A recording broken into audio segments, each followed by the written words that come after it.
I'm Chris, And I'm Kiley. And this is Redefining Resilience, where we explore what it means to build a resilient lifestyle so you can thrive in any and every situation.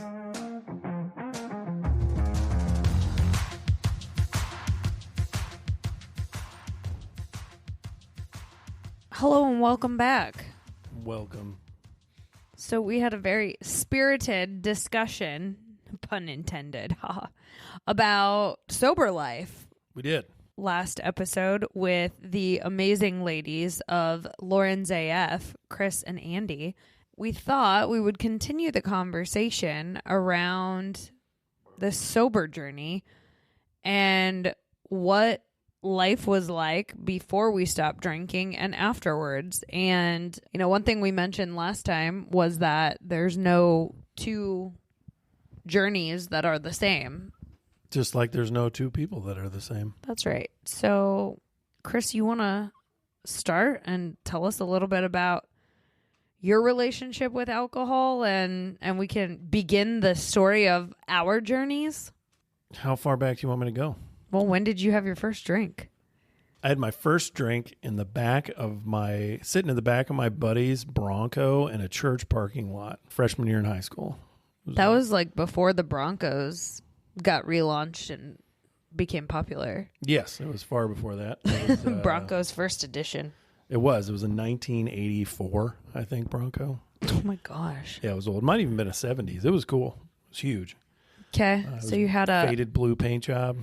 Nice. For some reason in Shreveport, Louisiana, where I lived, the kids would hang out at a Baptist church that was up on a hill. We'd hang out in their parking lot. Why? I don't know, but I remember I showed up there with my buddy, Travis, and it was the first quote-unquote party I had been to, and some lady handed me I say lady, it was a senior in high school, handed me a Bud Heavy, and I thought, all right, man, I have to drink this. I have no choice. Like, the social dilemma I'm in means I have to consume this beer. Otherwise, you're not cool. Yeah. And I nursed a Bud Heavy for about 3.5 hours. I thought it tasted like absolute dog piss.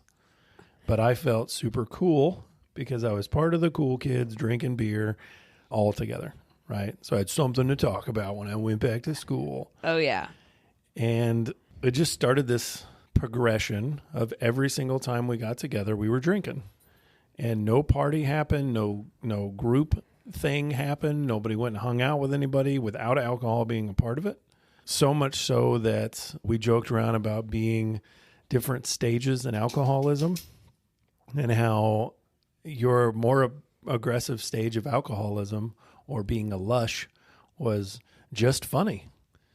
Like we're creating this pattern of alcohol dependence as children. We're babies. I was 14 years old. Oh, yeah. And then it just continued. It was normal. Every job I had alcohol involved. I worked my way up to small business ownership at one point in time. I owned a gym where we'd have what's called pool parties, where we would deadlift together.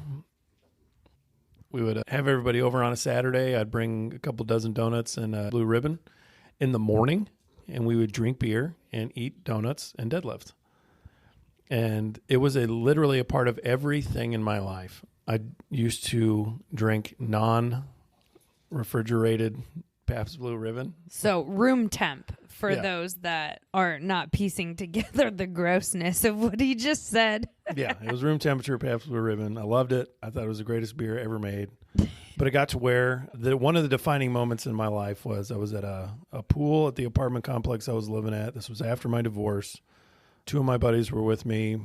I put the entire 30 rack in a cooler, took it down to the pool. This is 9 a.m. when it opened. Before noon, I asked my buddy to throw me another beer, and he goes, "Bro, you drank all of them." And I'm like, "What are you talking about, man? I feel great." And he's like, "No, Chris, you drank 30 beers." And I'm like, "Well, I don't feel a whole lot. So like maybe I should rein this in a little bit." I reined it in a little, and I told myself I would do the moderation. I'm just going to drink 20 next time or 10, or I'll just have one and I'll nurse it, right? I would do that for a couple weeks, and then something would either pissed me off enough to where I just needed to take the edge off, or like work would be frustrating or whatever. And I drink again, but I would drink heavy again. And then I got to where it wasn't beer, it was whiskey, because I was now in the banking industry, and all good men drink whiskey is what they would tell me. And I had to become a whiskey aficionado if I was ever going to be good at banking, if I was ever going to be good at business development. So I became a whiskey snob. And our meetings were surrounded by alcohol. Everything in my life for a good 20 years was surrounded by alcohol. Long story short, I was dating people I shouldn't have dated. I was in relationships, friendships that I shouldn't have been in. And when I would get frustrated with these, I would drink. So I would have 2 or 3 drinks, and I would forget about the problem, so I wouldn't deal with the problem. And eventually I got to the point, thank God I got to it in my 30s and not my 60s or 70s, where I could see that my outcomes were based on my patterns. And I was tired of the same fucking outcome. So I said, I need to figure out what my patterns are. We talked about this in the last episode, but I decided to stop drinking officially because I got back into strongman. I was going to compete in Ohio's Strongest Man. So I said, it's 2 months down the road. I cannot drink for 8 weeks. That's totally fine. That's super easy. No plans whatsoever to continuously not drink, but I competed. I got third. I was super excited. Great outcome, more than I thought I would get. I qualified for nationals. And then I started asking myself the question, like, what habits do I have and what patterns do I have currently that are equaling this outcome that is really cool, and how can I continue it? I told myself I'd have 1 beer after the competition. I took 2 sips of it, and I said, this just isn't worth it. It tastes like shit. I don't even want it. If you'd have known me before, I'd have had 5 by the time I would have made any decision, like just because I was quote-unquote celebrating. And it opened the door for me to be a little bit more introspective. So then I started asking myself the question, what else am I ignoring? What else did alcohol hide? And it absolutely transformed my life. It forced me to be personally responsible for my outcomes.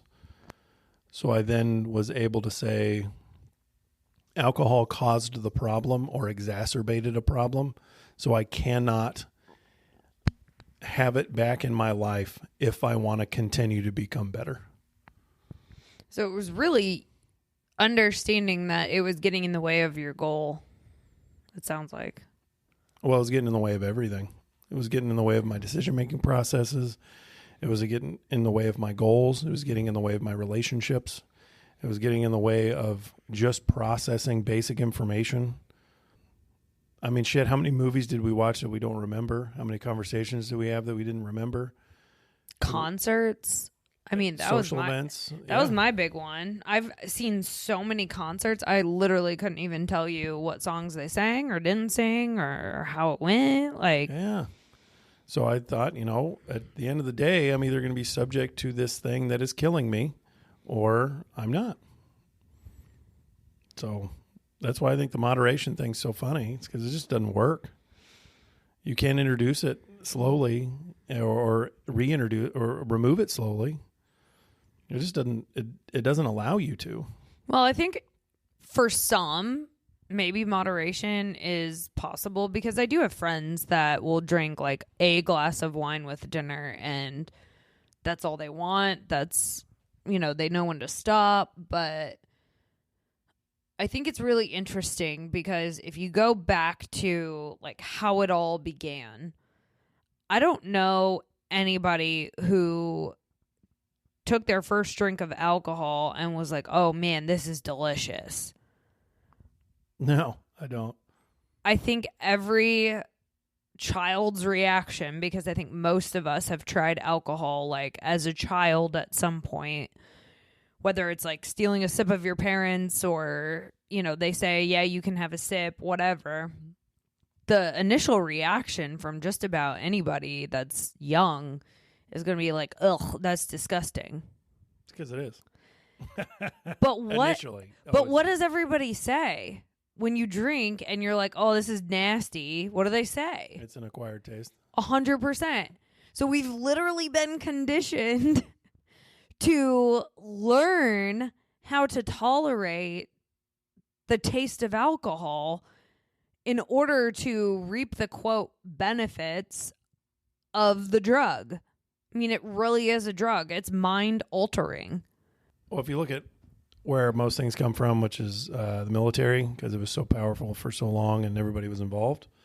Alcohol is fantastic antidepressant for extremely volatile situations. Well, it's also a depressant. So it is. So it's not actually an antidepressant. Let's put a little star by that, because people in the military might have used it to cope with depression, but it's used to cope. Yeah. So it was a coping mechanism for the military and the awful shit that they were having to go through. So what did they ship to soldiers in World War I in the trenches? Beer, whiskey, wine. Why? Because they're fucking miserable. Yeah. And they want them to forget how miserable they are. Yeah. And they're going to be there until they die. So, or have a very large chance of never making it out of there. So in order for them to produce the outcome their military is looking for, they need them to just shut the fuck up and listen. And it was to load them up with alcohol. It's very normal. Yeah. That was a normal process for people to go through. The problem is that generation then raised another one with the same kind of concepts, and that's just been handed down after generation after generation. So we don't live in that anymore. We're not in the trenches. Right. So we don't need that. But it does have a lot of years and a lot of power behind it. So that's why I think it's so hard to squash. Yeah, and I mean, we have a whole society telling us that this is normal. I Googled last year at one point how many Americans drink alcohol, and the statistic was 60%.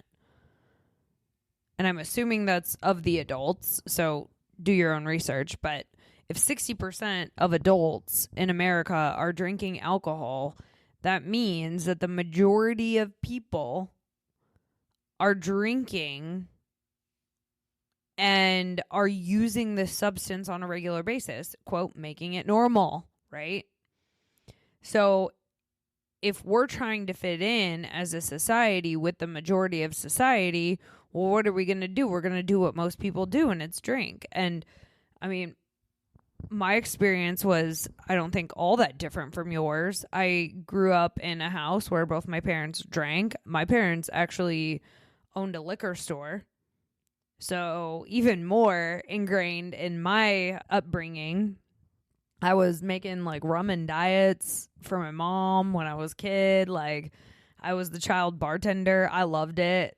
Everybody thought I was so cool because I could go make a cocktail for someone.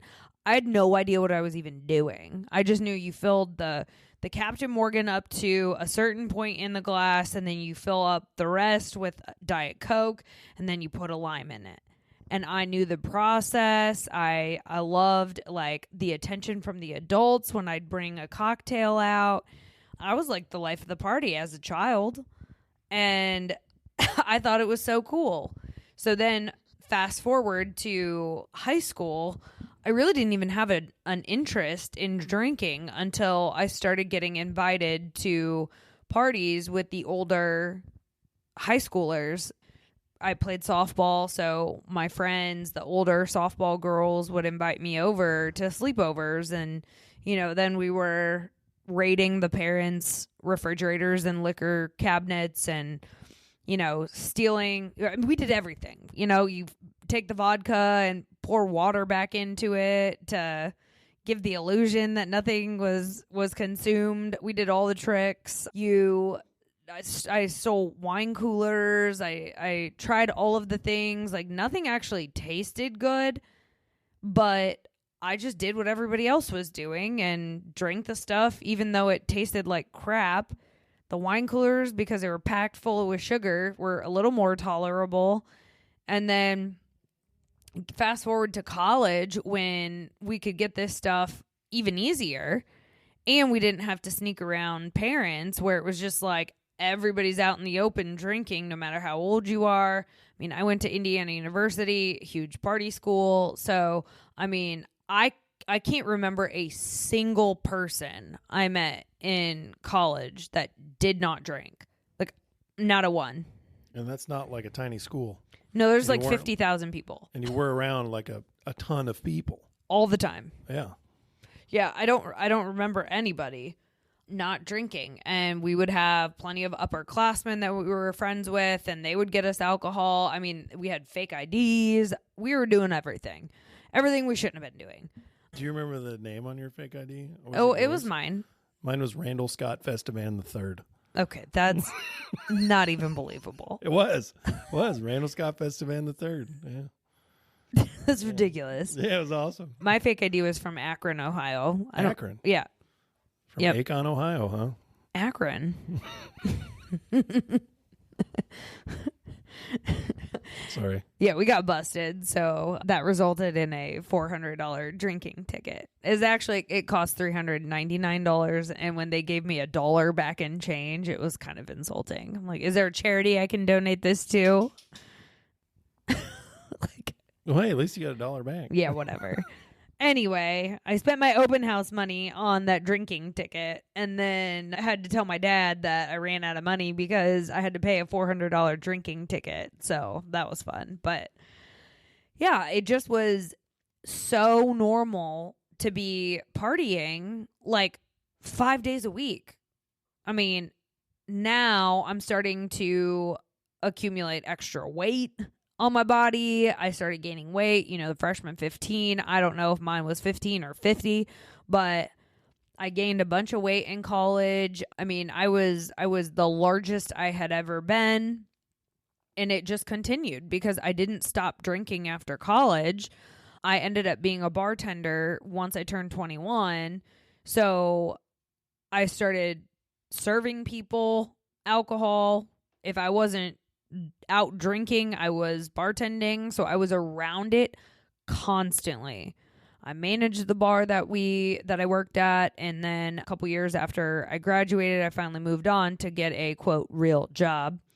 And one of the jobs that I had right after college was selling wine and spirits for a distributor.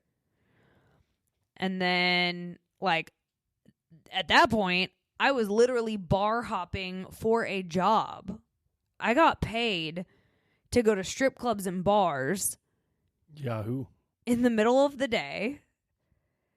And we would do alcohol tastings. We do wine tastings. I mean, it was not unusual for me to do sample a few bottles of wine, and by the time I left that account, I was tipsy. And then you go to the next bar and you sample some more wine or some more liquor. And I mean, there'd be some days where I would come home on a random Monday or Tuesday and be buzzed, and now I have a cooler full of 6 bottles of wine. So let's just keep the party going On a Monday. Yeah. Yeah. And we would have Friday team meetings, and we'd have suppliers come in, and we would literally be sampling vodka, gin, rum, whiskey at 9 a.m. on a Friday morning for work. That was my life. I got paid. To do that. I could pull samples whenever I needed. So if any of my bar managers wanted to try something, just pull a sample bottle. And now I've got I had so much liquor in my apartment when I worked there that I didn't even have a place to put this stuff. I had multiple wine racks full of wine. I had cabinets full of liquor. And up until recently, I still had a lot of that product that was accumulated over the years and gave it all away. I finally got rid of all my alcohol about a year ago because I was I'm never going to drink this again. There's no point in letting it collect dust here. I remember that. Yeah. Yeah. And then from there, I wasn't selling wine and spirits, but then I started working for a supplier of beer and hard cider. So I just pivoted from wine and liquor to beer and cider and had the state of Indiana as my territory. And that position finally, the company got bought. So I lost my job, and thank God, because I probably needed to get out of that industry, and it was a good thing. But at that point in time, I feel like I kind of bounced from job to job to job, one stressful environment to the next stressful environment, and was kind of just going through the motions of day-to-day living. And then enter COVID, and I'm working constantly, and now everybody wants to Zoom and have remote happy hours. And so, I mean, I was probably drinking 5 days a week during COVID. What else did we have to do? I remember buying 2 30 racks, one of Pabst and one of, what was the Natter Days? Ugh. Natty Light Natter Days. I remember buying that on a Monday, and by Wednesday, I remember cracking open a beer and going, "Oh fuck, that's the last one." Drank 60 fucking beers in 2 days. That's impressive. Well, the problem was COVID. You just sat there. Yeah. And if you're just sitting here and that's your modality to relax is to have a couple brewskis, well, a couple brewskis turns into 60 brewskis really fast. And yeah, it's a wild scenario. Yeah. I remember thinking, like, post-COVID, as I was dating and going out with random strangers that you meet from dating apps, right? I just remember thinking in my head, like, I probably need to not drink when I go on dates, because I'm probably tolerating many of these guys that I wouldn't normally be able to stand, and the alcohol is making me make compromises. So I'm just gonna like take a break from alcohol while I'm dating, so I have like clarity around my decision making with these guys. And it was really interesting to go on dates and not drink and see how the guys reacted. Like, it actually made a lot of them nervous. And at that point, it was like they drank even more because they were uncomfortable with me not drinking, which then made the decision even easier. It's like, okay, yeah, this isn't going to work. I actually need somebody in my life. If I'm going to date somebody, I need to have somebody in my life who's also on the same page as me. Because there was, I mean, it was July 4th, 3 years ago, where I was super duper hungover, and my friend who I had brought with me on this trip was also super duper hungover, and it just felt like I was on my deathbed and I had put myself there. And my sister was like, "Why do you drink so much to the point where you're this sick the next day?" I'm like, I don't realize I'm drinking that much. Like, I don't know that this is it. Like, I don't know. I had no answer. It's like, I didn't anticipate being this sick.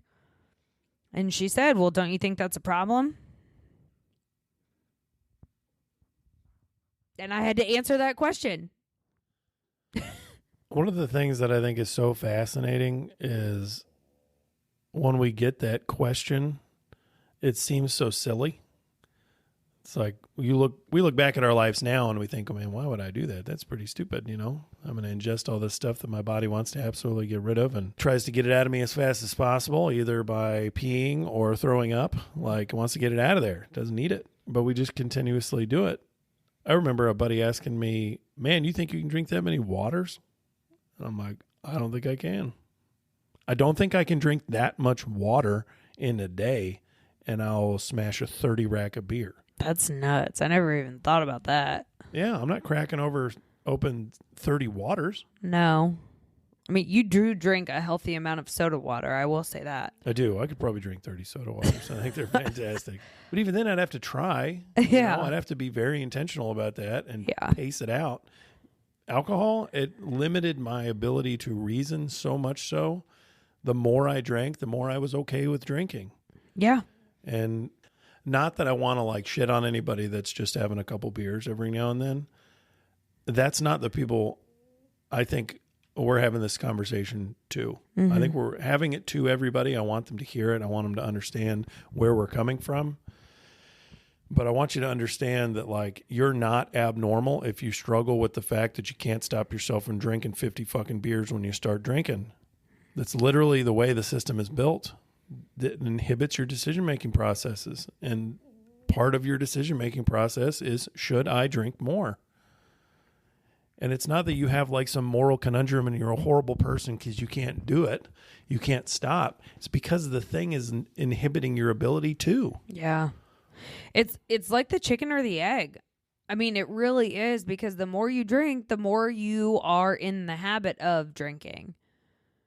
Right? And it sucks you in until you have, like, they call it spontaneous sobriety. But to me, it was like I had been progressively declining over time. I mean, it was like my health was deteriorating. I was gaining weight. From the time I went to college up until my heaviest, I gained 80 pounds. That's rocking and rolling. And it's not like my eating habits were absolutely awful. It was alcohol. When I stopped drinking, I lost 20 pounds immediately. Like, immediately in the first month. And Yeah.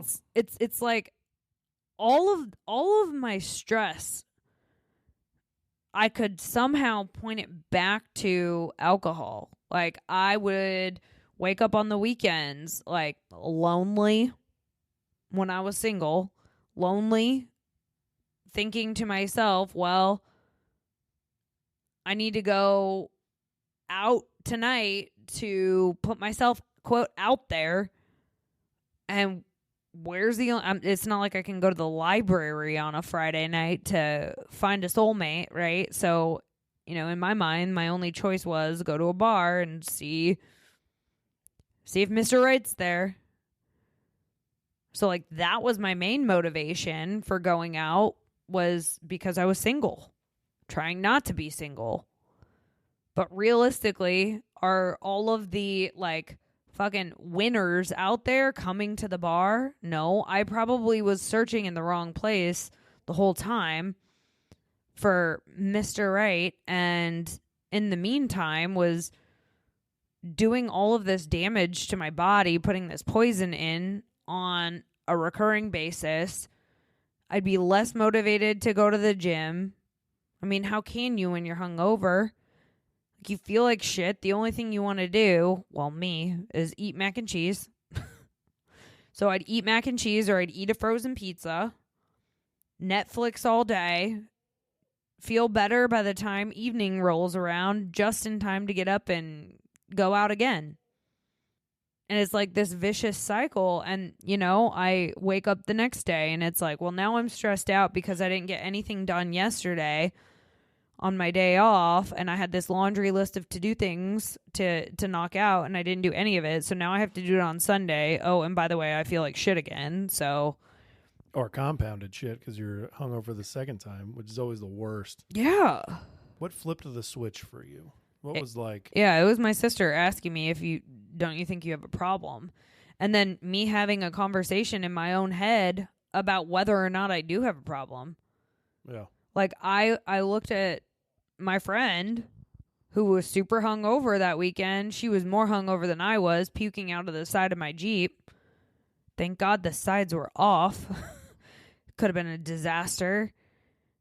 But she's puking out of the side of my Jeep, and I felt like shit, but I didn't feel that bad. But it took me back to all the times I did feel that bad and was puking.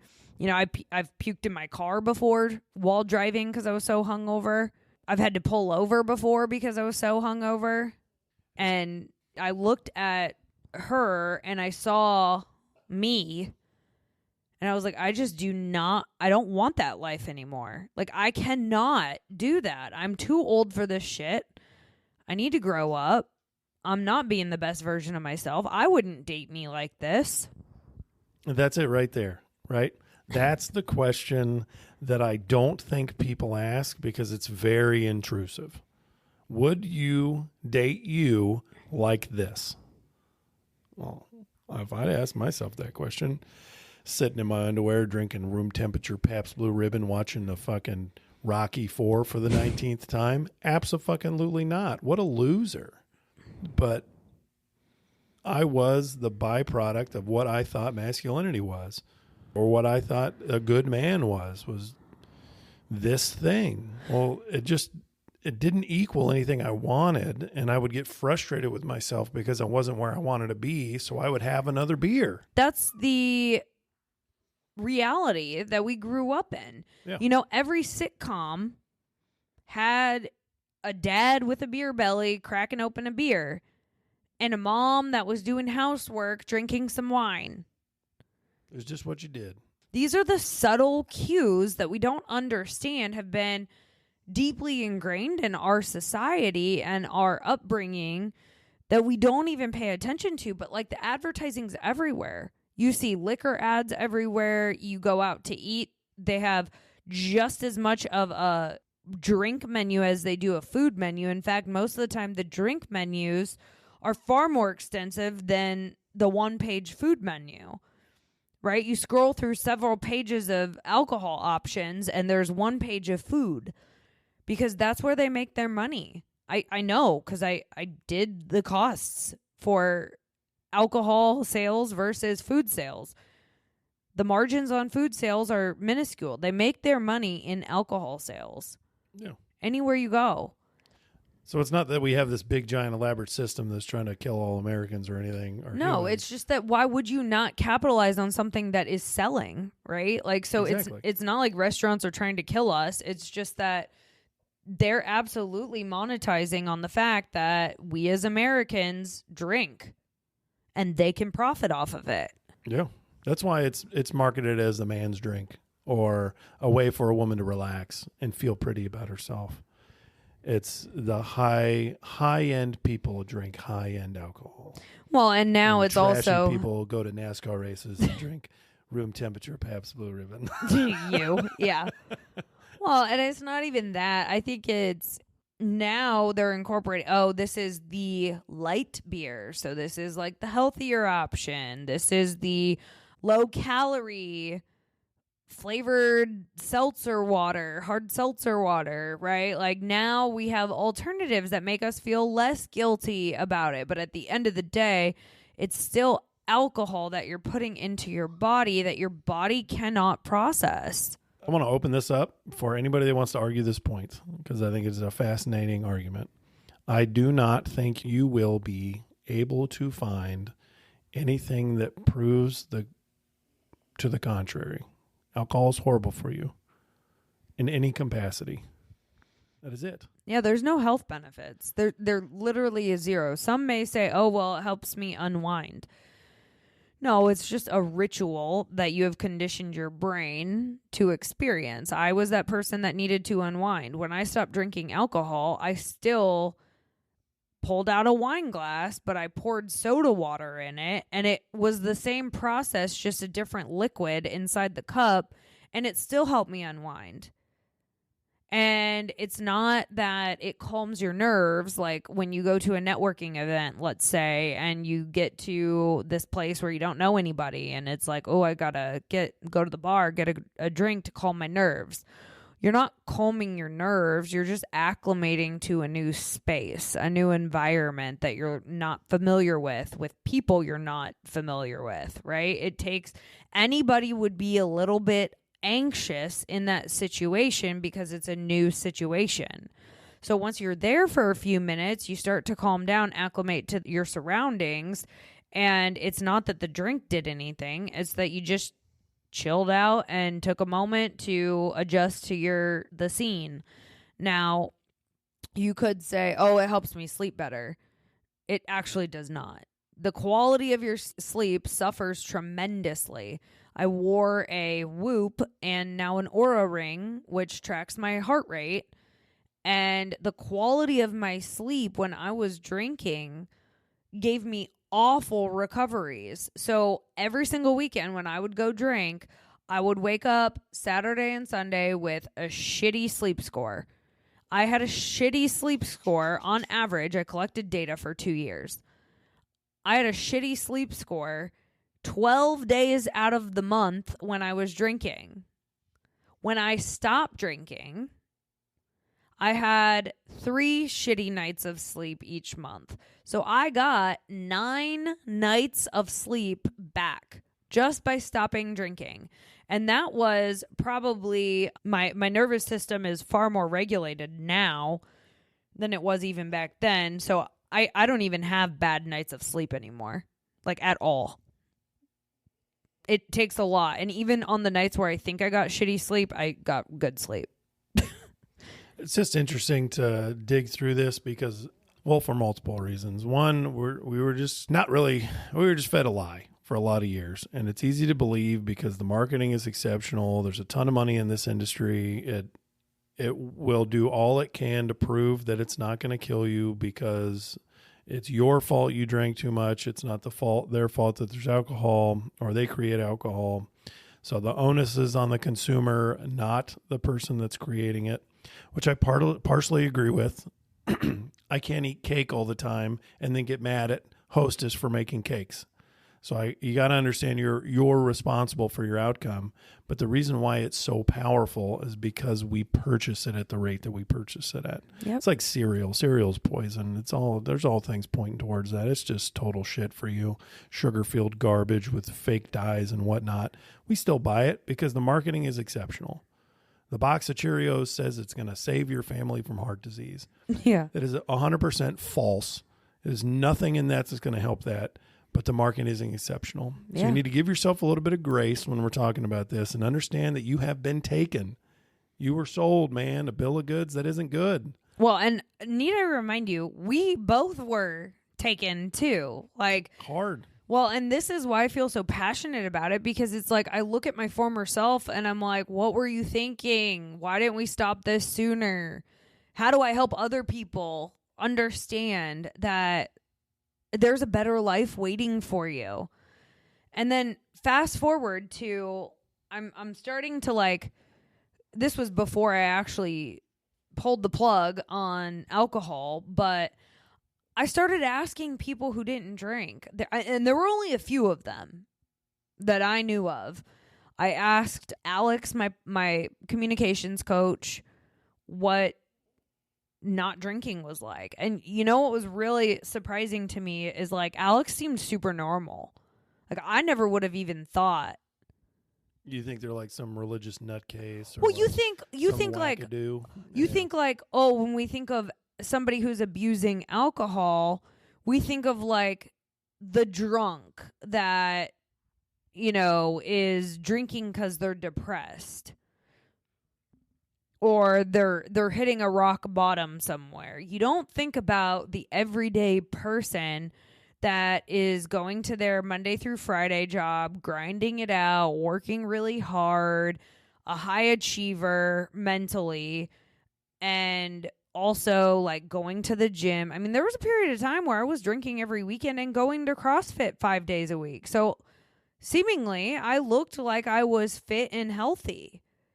And you don't think about those types of people having an issue with alcohol. So when Alex made it public that she was giving up alcohol and that she was going public about her journey and how she felt like she was abusing it, it was very eye-opening to me because I was like, Alex didn't have a problem. What? And then when I talked to her about it, and I realized like her habits are the same as mine or were, I'm like, oh, do I have a problem then? Like I started asking myself, do I have a problem? And then I started talking to more and more people, and all the people that were sober and not drinking were just happy as could be. They were just so peaceful. None of them were like, oh yeah, I really miss it. It's so hard. All of them were like, no, it was actually pretty easy. It was easier than I thought it'd be. So I know your story and you know mine, and the funny correlation between the two was the amount of shit we got from people that were drinking. Oh, yeah. I remember when I stopped, people were like, what the fuck is wrong with you? Like, what do you mean what's wrong with me? They're like, how are you going to get anything done? I'm like, what do you mean how am I going to? That's the silliest question I've ever heard. What do you mean how am I going to get anything done? I should technically, if we're going to be honest with each other, get more done because I'm not inhibited by this process. And at the end of the day, I'm saving a shit ton of money. That's a nice perk for sure. But it's interesting because I know you had a couple people spit some garbage at you. But I mean, how quick did that start for you? How quick did the naysayers begin? There was a mix, I would say. I don't know. There were a couple people that were like, "Oh, are you pregnant?" Like, yeah. What an intrusive question. No. Just because I'm a female and I don't drink alcohol does not mean I'm pregnant. It's service industry people have been honestly the most rude. Like I go to bars and cheeky bartenders or servers will call me boring or be like, "Oh, boo," if I say, "Oh, I don't drink." Or I'll say like, "No, thank you" to a drink menu. And they'll be like, "Oh, come on. You know you want to." And I'll be like, "Actually, I have not drank in 3 years. And no, I don't want to." Like, I'm pretty straightforward about it. And I give zero fucks about what anybody else thinks about my decision.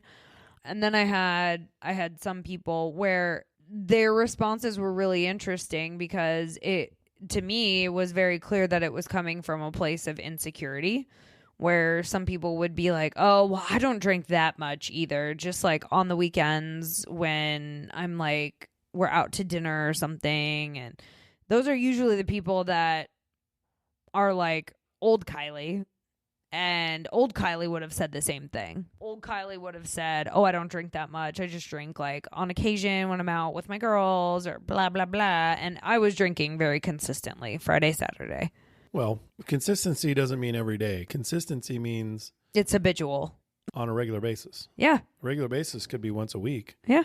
But if we're talking about consistency, which was normal for us, was definitely Friday night, definitely Saturday night, and sometimes, depending on the schedule of holidays, Sunday night and Monday night.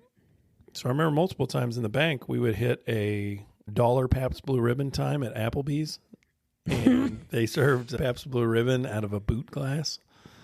And we would drink Thursday night whenever Friday was closed because it was a bank holiday. We would drink Friday afternoon at the golf course. We would drink Friday afternoon at one of the bars downtown. We would meet up Saturday morning for brunch and drink. We literally would drink every meal for 4 days straight. And then Tuesday would roll around and we'd be all sloshing through our, hungover selves in the bank laughing about it. But it was like, people are depending on us to do our job and they're with this financial institution and we're mucking around with 4 days worth of alcohol in our system. Have you heard of the term shampooing? Shampooing? Huh? Oh yeah. This was a term in college where if you were shampooing, you were essentially using last night's drunk to help you get a buzz faster the next day. Where if you have a little bit of suds going in your hair and you just like continue to rub the suds in, you can use that like batch of shampoo on the whole head. Like the little bubbles create more bubbles. It's the same concept. So we would... A little bit of alcohol in your system helps you, Yeah. So we would be shampooing and literally like be partying until 5 a.m. And then if you have a tailgate the next day, it's like, well, let's just keep drinking. And we would start drinking at like 8 a.m. after maybe only sleeping an hour or two. And then you'd start shampooing the next day and keep that hangover and buzz going simultaneously so that you don't feel the hangover as much. It's like hair of the dog, but next level. Shampooing, huh? Mm-hmm. That must be an Indiana thing. I don't know. It must be a drunk girl thing. I don't know. Sounds like it.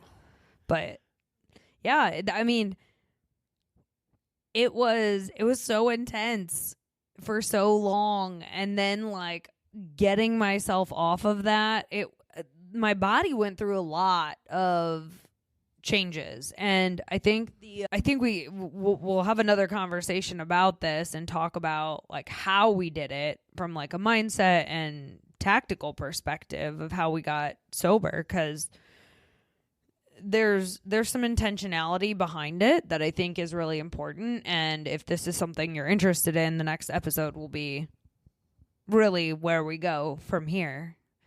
But I think to just kind of tie a bow on this conversation, what do you think has been the greatest benefit to not drinking anymore for you personally? I'm without a doubt a completely different person. I remember talking to you because I had just recently stopped drinking whenever we got together. And then I remember it was probably the only reason I actually gave you a chance. Yeah? Yeah. So I mean, other than the mustache, about 9 months in, I remember having a conversation with you and I said something and I was like, who the fuck was that guy? Like, where did that come from? And it really confused me. It was like really well said. Like, who was that? And it would happen on a regular basis where it was like, how in the world did I put those dots together so fast? How did I do that? I've never been able to do that. I was always kind of like, I felt like not super witty, kind of funny, but not like witty. Yeah. I felt like it has absolutely changed my ability to process information and the speed at which I process it. So you think you're funnier now? I think I'm far funnier now, actually. I just don't, I don't recognize myself sometimes. Like physically, I've gotten far stronger than I've ever been. I'm far more capable physically in the gym and competitively. I focus way more. I can read way faster. I can pull in data exceptionally well, which was stuff that I struggled with before my whole life. And then I look back and I'm like, well, fuck, I started drinking at 14. Mm-hmm. Of course I struggled with this. My body's trying to grow, develop, and change, take in data at an exceptional rate through high school and college, and I'm sloshing the whole system with alcohol. I don't want people to think that you're lost and you'll never be able to come back out of this. I want you to understand that it took me about a year to start really seeing the results. But 2 months in, I knew I was going to stay off. I knew it. I had no doubt in my mind. 2 months in, I thought, I have no choice. I am so awesome at what I'm trying to achieve right now. This is just physically in the gym. I was so much stronger. I was so much better. And I was at a level that I had never been at, that I thought I would never be able to achieve off of 2 months in the same training that I was doing before. I didn't adjust a single thing other than no alcohol, and it revolutionized my life. Yeah. I can absolutely relate to that. I feel like everything became easier and I had more time on my hands. I wasn't filling it with getting drunk or nursing a hangover or making shit food for myself. So I had all of this extra time on my hands to do productive things with, and I was motivated to. I mean, the normal tired energy I had was gone. I woke up feeling refreshed and energized and excited to like get shit done. And I think the biggest thing that changed for me was my confidence. Because I kept hitting all of these milestones, like when I made the decision, and spontaneous sobriety, I guess is what you would call it for me in my experience, but when I started to make my way through different experiences sober, like I went to my first concert sober, I went to the lake house sober, I went to a wedding sober, I went to a family event sober. Like, these are all things that historically I'd be wasted at. And so every time I hit a new milestone, like I went to a networking event sober, I had conversations with people sober, like it just gave me confidence that I could keep going and keep doing this. And I actually didn't need the alcohol to do these things. Like, it no longer was a crutch for me, and I could have good conversations with people, and added benefit, I remembered them. So I used to tell the guy I worked with that the best social lubricant was alcohol. So every time we threw an event for the company I worked for, we threw events pretty regularly, were all surrounded by alcohol. So we continued this narrative all the time, and I believed it for years and years and years, that if you didn't have alcohol, people were going to be too awkward to talk to each other, and we weren't going to be able to get anything done. We threw an open house here, a launch party. We had over 100 people at this place with not an ounce of alcohol, and it was probably my favorite business development event I've ever been to. I know I'm very partial because it's the business that we own, and I adore you, and watching you do your business development thing was fucking really cool to watch. And the people that were here were fascinating, but the people we attracted did not drink or were fascinated that we weren't, and were having a blast. Everybody was having a great time. Everybody was talking to each other. Everybody left happy. There were smiles everywhere. I didn't see a single person leave upset. I didn't have anybody arguing with each other in the parking lot, throwing fits, throwing up on the toilet, doing any dumb shit that happens at those events. Nothing got broken. Exactly. And people left with information that could help them live a better life. And the next day we all woke up Feeling happy, great. Feeling great. Yeah. And we also made it a kid-friendly event so that people with children who normally would be like, oh, I can't bring, or I can't come because I'll have my kids, and didn't want to have to get a sitter. Well, you don't have to, because this isn't a bar where you have to be 21 or older. This is our office where we get to make the rules, and we're saying no alcohol, so it's a family-friendly event. We had actually a decent amount of children here too, and they had a good time as well. And it was cool because it was people from all walks of life, all professions, all sorts of different industries, different roles. I mean, we had business owners here. We had people in sales here. We had people who don't work here. We had other coaches. Other coaches. Businesses. Yeah. We had IT guys. It was literally accountants.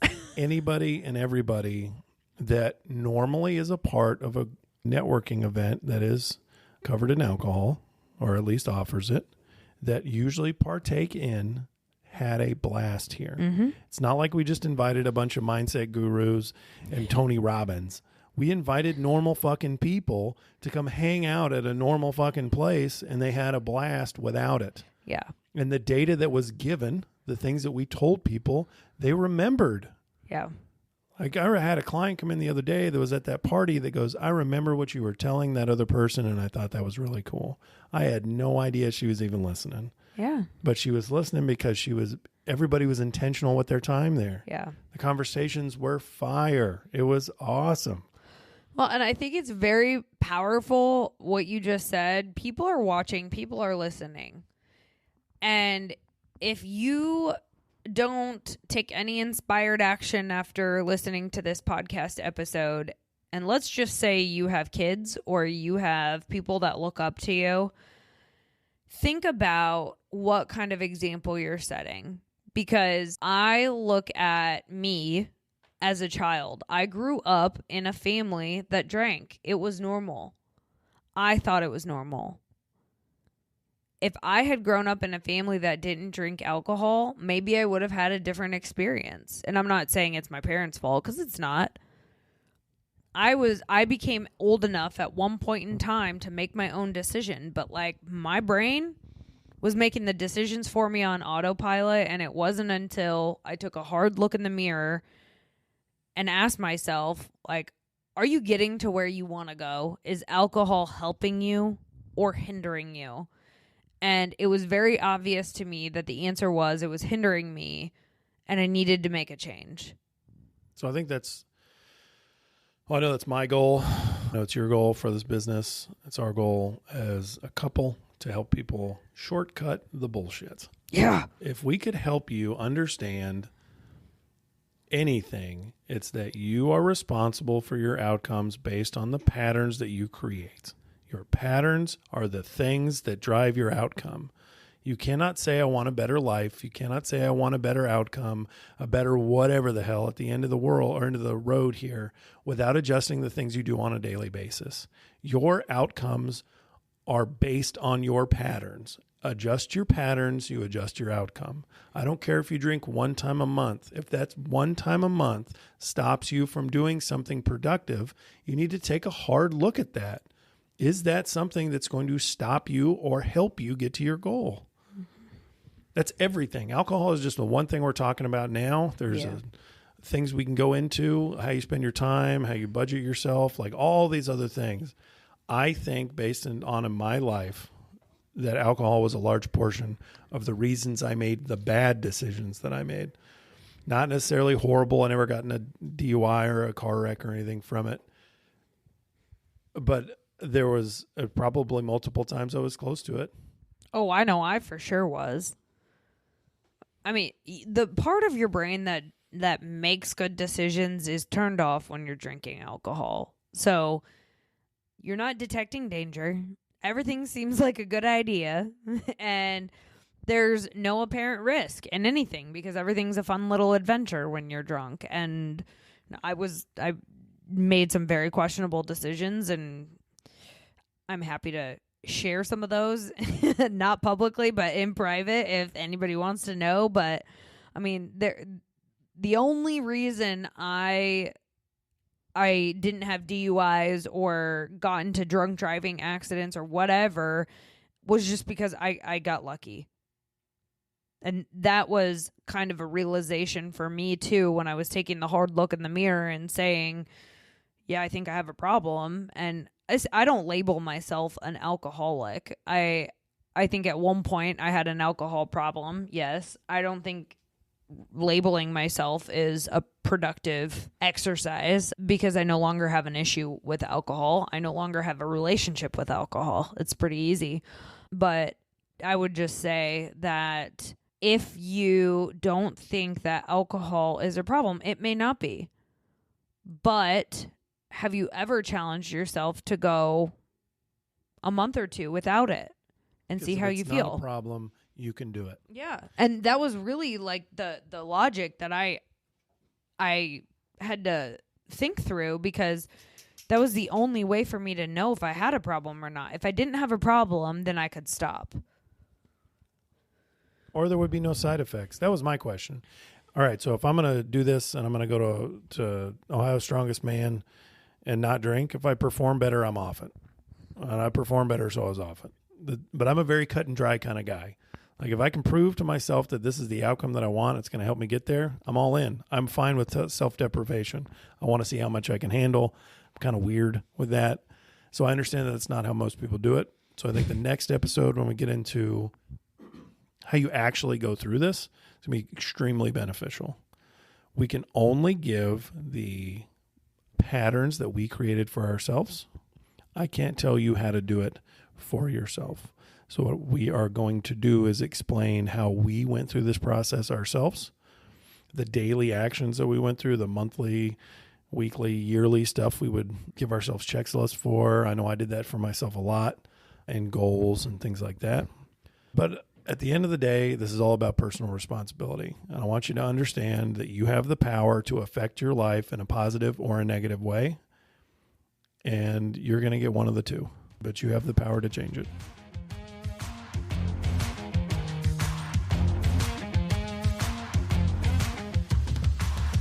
Thanks for listening to Redefining Resilience. To learn more about building your mental and physical readiness, check out odysseyresilience.org. And follow us on Instagram, LinkedIn, and TikTok.